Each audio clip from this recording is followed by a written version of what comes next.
A lot of times it's hard to figure out how to sort of do some movement activities at home.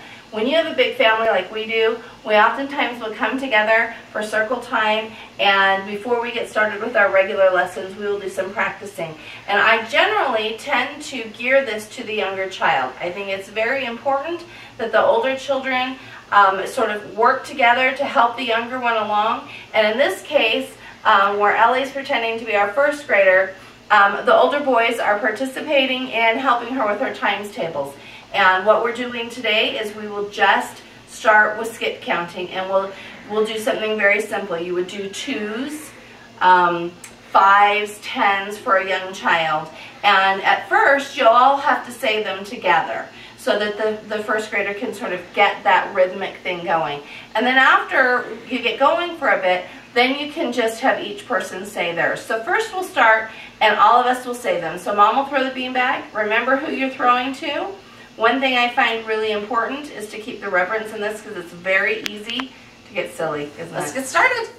2, 4, 6, 8, 10, 12, 14, 16, 18, 20. Up. 22, 24, 26. Okay, so that's sort of how it would work. Once your first grader starts to know skip counting, starts to know their times tables, then you can just have each person say the number they're on. So that's what we'll do this time, okay? Just the number that it's your turn for. Ready? Are we starting at 2? We're starting at 2. And remember who you're throwing to and who's throwing to you. I'm with 2. 4, 6, 8, 10, 12, 14, 16, 18. Another really important part of teaching a child their math is to really be doing whole parts. So in order to do that, we oftentimes in circle will start with the answer and go from there. And this is a great way for them to learn their times tables, and it's again also great movement as well. So we will start, and I will start with 2 is 2 times 1, and each person will then do the next one. So we'll start with Jacob again, same tossing person. 2 is 2 times 1. 4 is 2 times 2. 6 is 2 times 3. 8 is 2 times 4. 10 is 2 times 5. 12 is 2 times 6. Oops, sorry, Jacob. okay. 14 is 2 times 7. Another great exercise to do with the beanbags in a circle is once you've gotten through the alphabet, so probably in the spring of your first grade year, and they're starting to understand some letters, really hear the sounds and things, we like to do one where we hear beginning sounds or ending sounds, or we help spell together. Now I would stick with very short words that they already know. This is a confidence building exercise, especially in the beginning, and then it can get more challenging.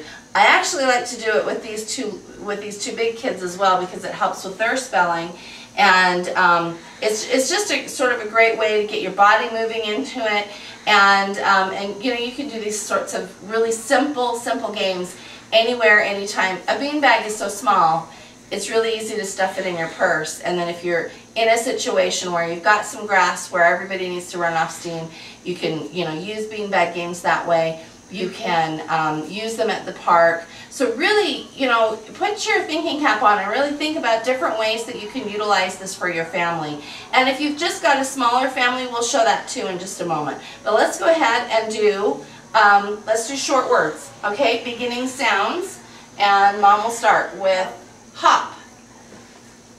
H, O. P, Hop. Mom. M, O. M, Oh, yeah, it's the pretty fingers. Mom. Cat. C, A. T, Cat. Good. So this is just really illustrates some really short ways that you can really help with spelling, reinforce words. This is also great for 2nd grade and 3rd grade, and as far as you need to. But really, this itself would not be until probably the spring of 1st grade, unless you've got a child that picks up reading very quickly or is already reading in 1st grade. This is another great way to sort of reinforce things. And I think it also helps too when the children are doing a lot of just memorization. This helps them stop and think about the phonics behind things, and it helps them hear the sound. Now, if you've just got one child, that's a blessing too. So in a situation with just one child, your circle time will look a little bit different. You may just come together, light a candle together, or if this is your oldest child, you may have younger ones playing around, and a candle may not be ideal, so maybe you light a lamp instead. We've done that in years past. But when you're sort of then getting ready to do some of the more active movement pieces of that, a beanbag toss might seem a little forced in the beginning, but once you sort of get into it, and if you make a commitment to sort of change it up on a regular basis, then your child's not going to get bored with it. So Ellie and I are going to do the same exercises we did in the larger group, but just her and I. Ready? Let's start with skip counting by 2s, so just the 2s table. Ready? 2, 4, 6, 8, 10, 14. How about we do by 5s? Okay. Okay, 5, 10, 15, 20, 25, 30, 35. Now, a child of this age, 1st grade, I have to pretend Ellie's in 1st grade, a child of 1st grade age should be able to, at the end of the year, count to 100 or 144. That's ideal. Some of them still have trouble, so don't worry if you're getting towards the end of the year and they're still not counting very fluently. Just keep working at it. Movement really helps. Beanbags help. Marching around the house helps. Marching out on a walk, you can count while you're walking. Counting just objects together really helps. And then times tables again for 1st grade, 2s, 5s, 10s, 3s, if you can get the 3s in there and they're doing really well at them. And I like to do skip counting as well as whole to parts. I think skip counting really helps them sort of work on the rhythmic counting of it. And then, doing the 2 is 2 times 1.